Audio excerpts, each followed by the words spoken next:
Assalamualaikum warahmatullahi wabarakatuh. Om Swastiastu, Shalom Nama Budaya, Salam Kebajikan. Jalan-jalan ke Yogyakarta, kota yang kaya akan kebudayaan dan sejarahnya.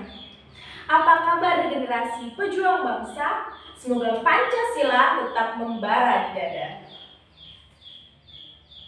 Perkenalkan, saya Ulin Nuhadia Wulandari. Pada kesempatan kali ini, izinkan saya menyampaikan sebuah cerita atau dalam bahasa Inggris kita bisa sebut a very great story mengenai sejarah dan perjuangan dari salah satu pejuang pahlawan Indonesia.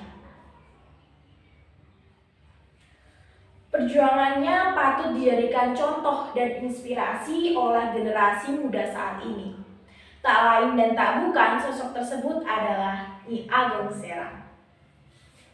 Pada suatu masa di tahun 1752 di Tanah Jawa, tepatnya di Serang, Jawa Tengah, lahirlah seorang bayi perempuan yang diberi nama Raden Ajeng Kustiah Wulandari Retno, atau biasa kita sebut dengan Nyi Ageng Serang.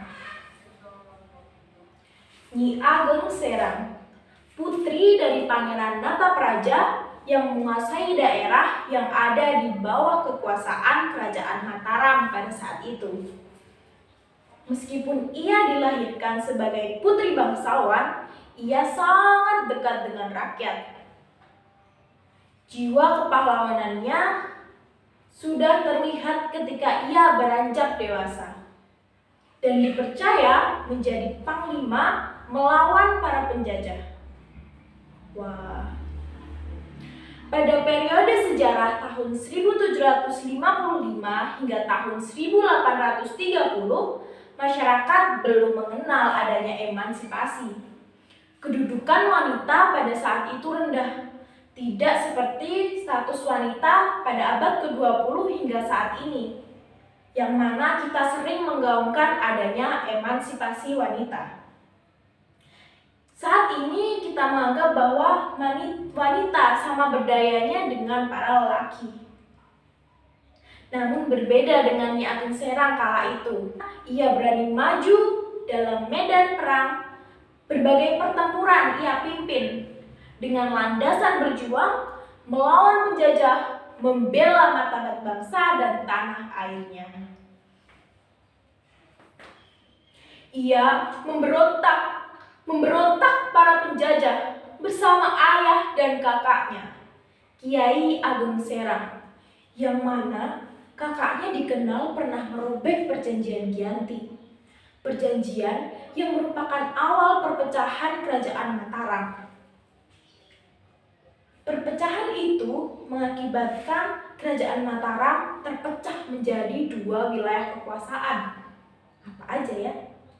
Yang pertama, Yogyakarta dengan Pangeran Mangkubumi dan Surakarta dengan Pakubuwono III.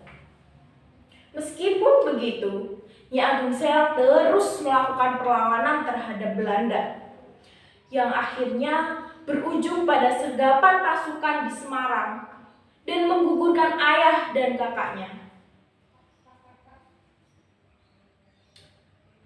Meskipun begitu, ia tetap maju, ia tetap berjuang bersama suaminya kala itu, Raden Mas Kusuma Wijaya.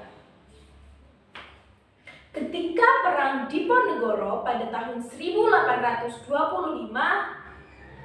suaminya gugur pada pertempuran tersebut. Namun, Nyi Ageng Serang tetap tidak putus asa untuk berjuang. Bahkan ketika usianya menginjak 75 tahun, ia dipercaya memimpin pasukan yang diberi nama Laskar Gula Kelapa. Ia kerap kali memimpin dengan menggunakan taktiknya yang sangat terkenal, yakni kamuflase daun keladi. Taktik itu membuatnya diangkat sebagai salah seorang penasehat Pangeran Diponegoro. Pada saat ia melakukan perjalanan panjang dari Serang ke barat dan bermarkas di perbukitan Menoreh.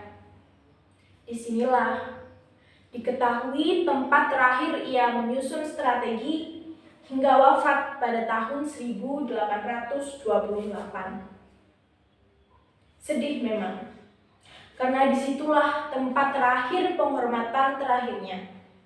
Ia dimakamkan di daerah tersebut. Daerahnya ia kenal dengan sebutan Kulon Progo, Yogyakarta. Ada yang pernah ke sana?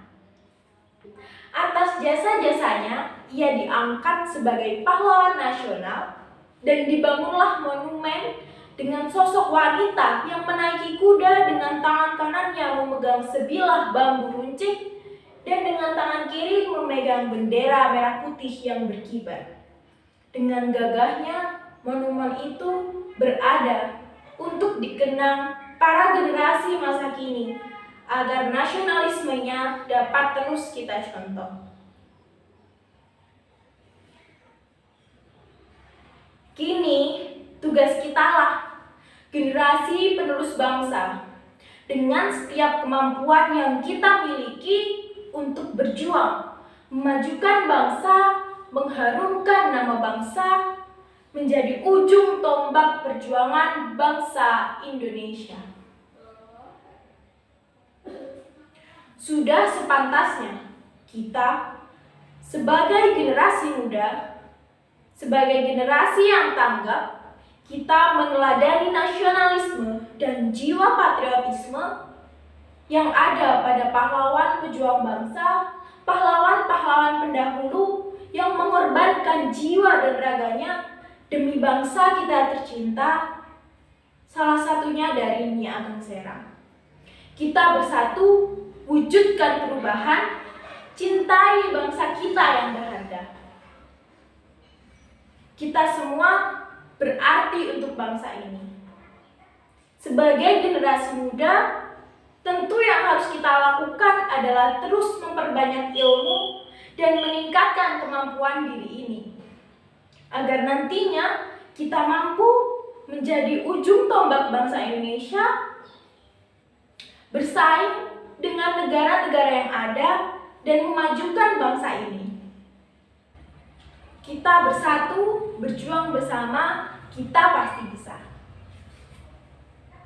Mari kita gunakan perjuangan para pahlawan yang telah memperjuangkan kemerdekaan bangsa ini untuk digunakan sebesar-besarnya bagi kemakmuran rakyat dan kemajuan bangsa kita tercinta. Nyi Ageng Serang, pahlawan tangguh, wanita tangguh yang harus kita jadikan sebagai sosok yang inspiratif dan melekat dalam diri kita. Sekian dari saya, buah jambu, buah keladi. Cukup sekian dan sampai jumpa lagi. Wassalamualaikum warahmatullahi wabarakatuh. Terima kasih.